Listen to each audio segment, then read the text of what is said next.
Alhamdulillahirabbil alamin. Alhamdulillahilladzi allafa qulubina fasbahna bi ni'matihi ikhwana. Asyhadu an la ilaha illallah wahdahu la syarika lah. Wa asyhadu anna Muhammadan abduhu wa rasuluh. Allahumma shalli wa sallim wa barik wa an'im ala nabiyyina Muhammad wa ala alihi wa ashabihi wa man tabi'ahum bi ihsanin ila yaumiddin. Allahumma alimna ma yanfa'una wanfa'na bima 'allamtana wa zidna ilma. Amma ba'd. Hadirin Bapak Ibu yang dimuliakan Allah Subhanahu wa taala. Bersyukur kepada Allah Subhanahu wa taala yang dengan kenikmatannya sempurnalah seluruh amal kebaikan dan amal kesolehan. Yang dengan rahmatnya turunlah dari rahmat itu kebaikan-kebaikan dan keberkahan, yang juga dengan cinta dan kasih sayangnya dan juga ketetapannya, maka teraihlah semua maksud dan tujuan-tujuan. Segala puji bagi Allah Subhanahu wa taala atas segala nikmat dan kesempatan yang telah masih diberikan kepada kita hambanya yang lemah, untuk kemudian menambal berbagai macam kekurangan-kekurangan, untuk kemudian menguatkan sesuatu yang melemahkan kehidupan, dan juga untuk kemudian menambahkan, memberikan kepada kita keberkahan-keberkahan untuk menyingkirkan segala macam kesengsaraan, juga menyingkirkan segala macam laknat kehidupan dalam kehidupan kita. Hadirin Bapak Ibu yang dimuliakan Allah Subhanahu wa taala. Belum lama lisan kita mengucapkan doa kepada Allah Subhanahu wa taala. Bahkan lisan kita juga yang kemudian mengaminkan doa-doa yang dipanjatkan oleh orang-orang yang mengatakan Allahumma ballighna Ramadan. Ya Allah, sampaikanlah kami di dalam bulan Ramadan. Ya. Belum lama rasanya lisan itu kemudian kita ucapkan dan kita aminkan doa-doa orang yang mengucapkan itu. Tapi kemudian hari ini kita mengatakan kembali sebuah kalimat yang berbeda, mengatakan bahwa Ramadan jangan tinggalkan kami. Ramadan merupakan Rabiul Mukmin. Ramadan adalah musim seminya orang beriman. Karena di bulan inilah Allah Subhanahu wa taala secara khusus memanggil orang-orang beriman. Secara khusus Allah Subhanahu wa taala memanggil orang-orang beriman dengan sebutan ya ayyuhalladzina amanu. Wahai orang-orang yang beriman. Hanya orang-orang beriman yang dipanggil oleh Allah Subhanahu wa taala di bulan ini, Pak. Maka statement seseorang tentang menjadi seorang muslim sangat tidak cukup untuk kemudian menikmati keberkahan di dalam bulan ini. Karena tanpa iman, bulan ini tidak dirasakan kenikmatannya, tapi justru mendatangkan sebuah beban. Saya ulangi bahwa tanpa iman, bulan ini sulit untuk kemudian kita nikmati, malah justru akan mendatangkan kebebanan. Maka Allah Subhanahu wa taala menjadikan bulan Ramadan ini sebagai Rabiul Mukmin, sebagai musim seminya orang beriman. Maka musim semi ini akan segera berlalu. Kenikmatan ayat yang kita baca, lantunan ayat yang kemudian sering kita baca sepanjang malam, sepanjang hari, kenikmatan yang luar biasa yang tidak kita dapati itu di luar bulan Ramadan, dan kita hanya bisa mendapati kenikmatan itu dalam bulan Ramadan. Lantunan ayat, dan kita tidak pernah lelah untuk membaca Al-Quran. Di saat kita setelah selesai membaca satu surat, maka kemudian kita akan membaca surat yang lain. Ketika selesai kita membaca satu juz, kita akan mencoba untuk membaca satu juz yang lain. Begitu selesai satu kali khatam, kita akan mencoba untuk menghatamkan yang kedua kali dan seterusnya. Tidak pernah lelah lisan kita. Kenapa seperti itu? Karena bulannya, bulan Al-Quran. Karena ketika Allah SWT menyampaikan syahrul Ramadan alladzi unzila fihil Quran, tempat untuk kemudian Allah SWT menurunkan dalam Al-Quran. Jadi Allah SWT memang salah satu kebaikan dan rahmatnya Allah SWT tercurahkan kepada kita untuk tidak lelah dalam membaca Al-Quran. Capek Pak.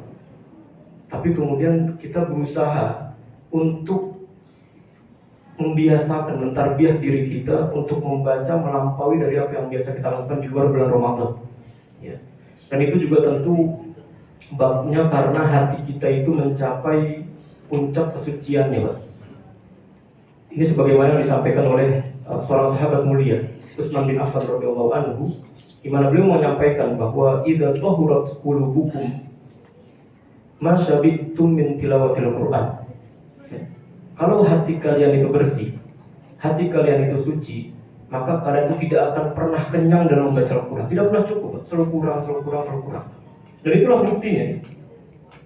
Itulah buktinya bahwa kita hari ini jangankan sholat sunnah 2 rakaat, 4 rakaat dan sebagainya, puluhan rakaat, ya, sehari semalam pun kita hadiri, ya. Dan tentu kita lakukannya itu dengan kenikmatan yang luar biasa. Bukan cuma surat-surat pendek, Pak. Bahkan imam itu kadang membaca dengan surat-surat panjang yang itu kita tidak hafal, dan itu kita tidak paham maknanya. Tapi kemudian kita bisa menikmati, ya, berlama-lama berdiam diri untuk kemudian menghadap Allah Subhanahu wa taala. Ini indahnya Ramadan dan hanya Allah hadirkan bagi orang beriman itu.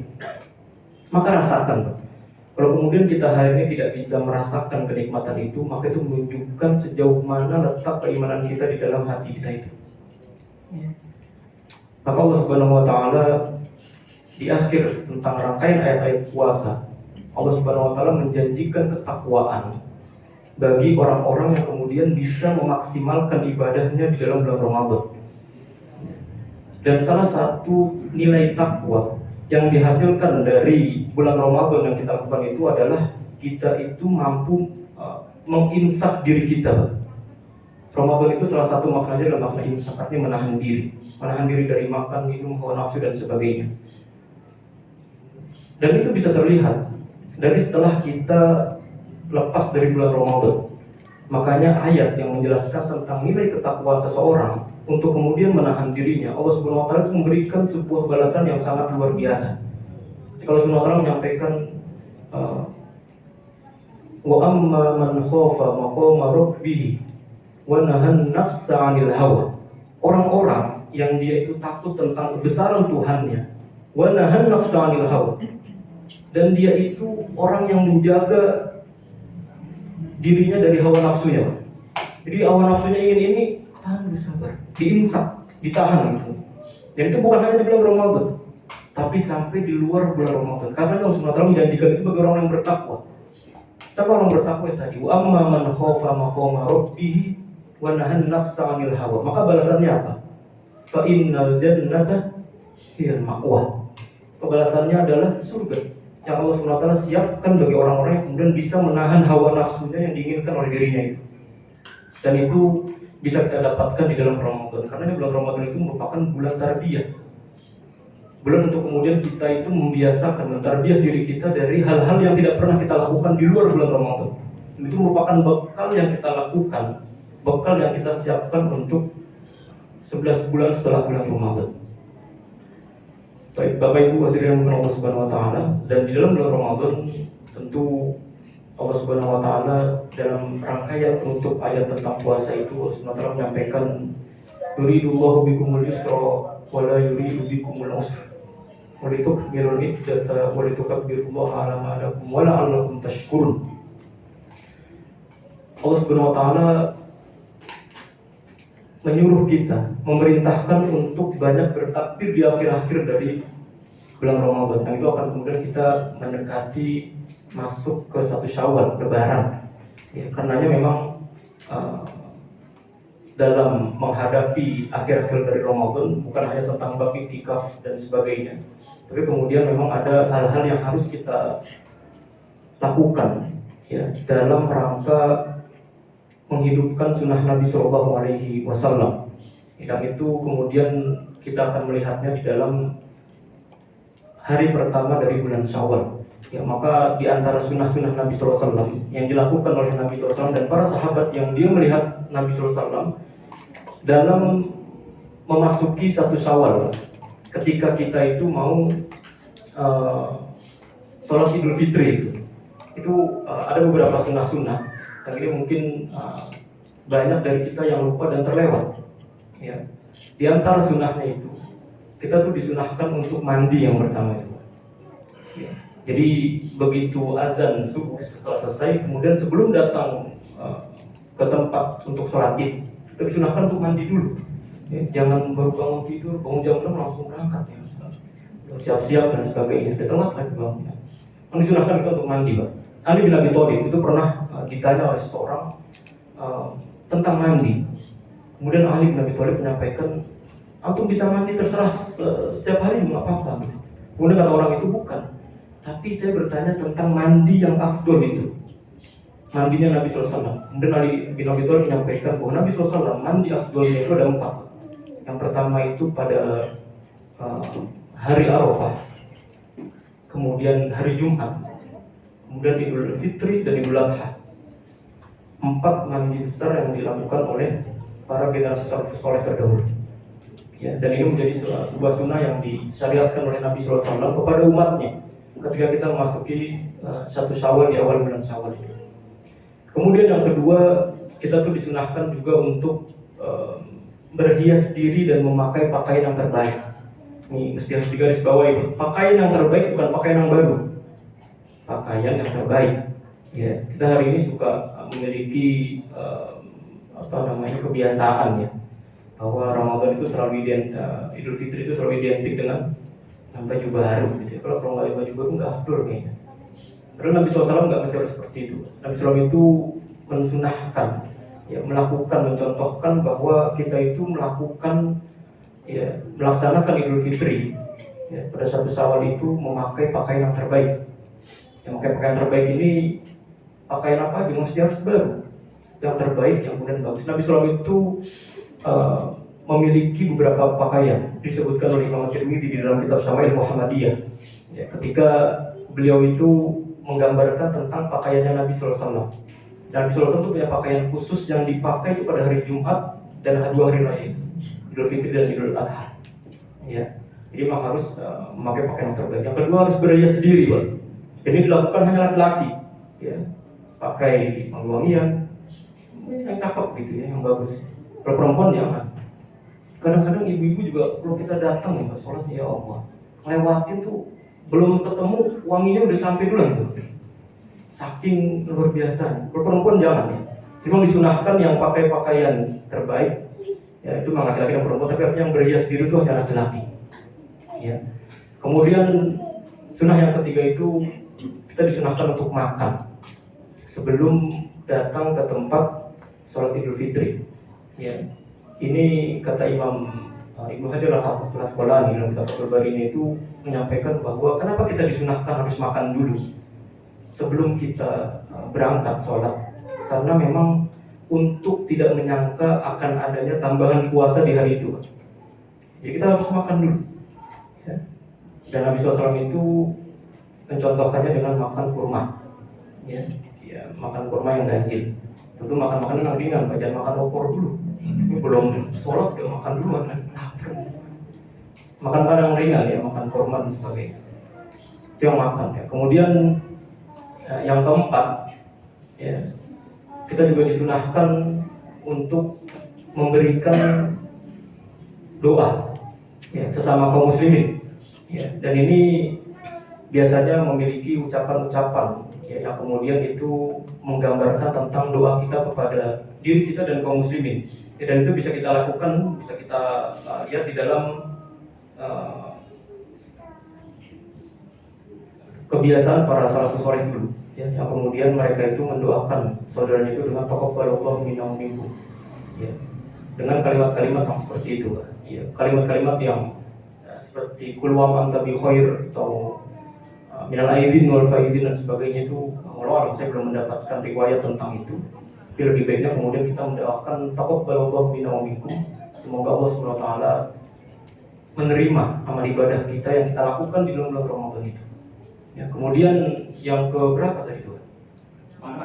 Yang kelima. Ya, yang kelima itu kita disunahkan untuk bertakbir, Pak.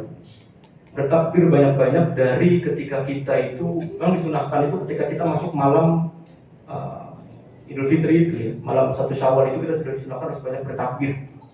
Dan bertakbirnya jahar, Pak. Ya, takbirnya jangan dalam hati, takbir dalam hati nggak kedengeran gitu ya. Takbirnya jahat ya. Dan dalam takbir ini sampai sekarang masih dalam pembahasan masalah terus ya di Indonesia. Ada yang takbirnya 2 kali, 3 kali. Imam Ibnu Abi Syaibah di dalam kitab Musannafnya itu menyebutkan tentang 2 riwayat yang sama tapi beda. Gimana? Sama tapi beda. Yang satu dari riwayat Ibnu Mas'ud. Ibnu Mas'ud itu ketika bertakbir di 2 kali, Pak. Allahu Akbar, Allahu Akbar, La ilaha illallah, Allahu Akbar, Allahu Akbar, walillahil hamd. 2 kali takbirnya. Tapi di satu riwayat yang lain, ini juga disampaikan oleh Imam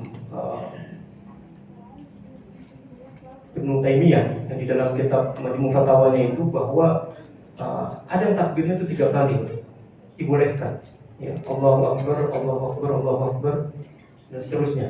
Ya, jadi memang ada yang takbir 2 kali, 3 kali sama-sama boleh. Gak mesti harus pondok-pondokan gitu ya. Penting dia takbir ya. Ini udah marah-marah nanti kemudian nggak takbir lagi, sama aja. Ya, jadi bisa 2 kali, bisa 3 kali. Kemudian yang ke-6 selanjutnya itu Nabi SAW mencontohkan untuk kemudian kita itu berangkat ke tempat kita sholat itu dengan melewati jalan yang berbeda. Ya, jadi kalau kita sudah berangkatnya lewat satu jalan, pulang jalan situ lagi. Kecuali kalau memang tempat sholatnya di depan rumahnya langsung, ini gimana? Kita jalan aja. Ya, intinya harus melewati jalan yang berbeda. Itu ada hikmahnya, Pak. Ada hikmahnya.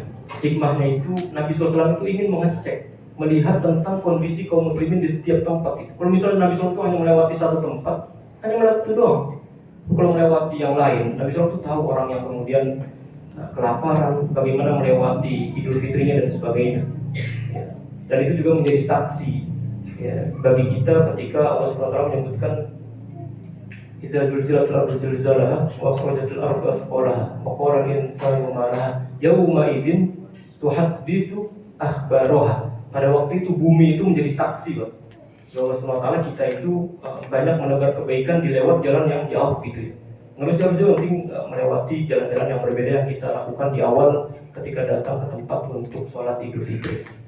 Ya, dan itu setidaknya ada beberapa sunnah yang dilakukan, yang dicontohkan oleh Nabi SAW dan generasi para sahabat, generasi salafus saleh terdahulu dalam mereka merayakan atau menjalankan satu Syawal di zaman mereka. Wallahu a'lam bishawab. Saya kira itu, semoga yang sedikit ini bermanfaat. Aku qouli hadza wa astaghfirullah li wa lakum. Wassalamualaikum warahmatullahi wabarakatuh.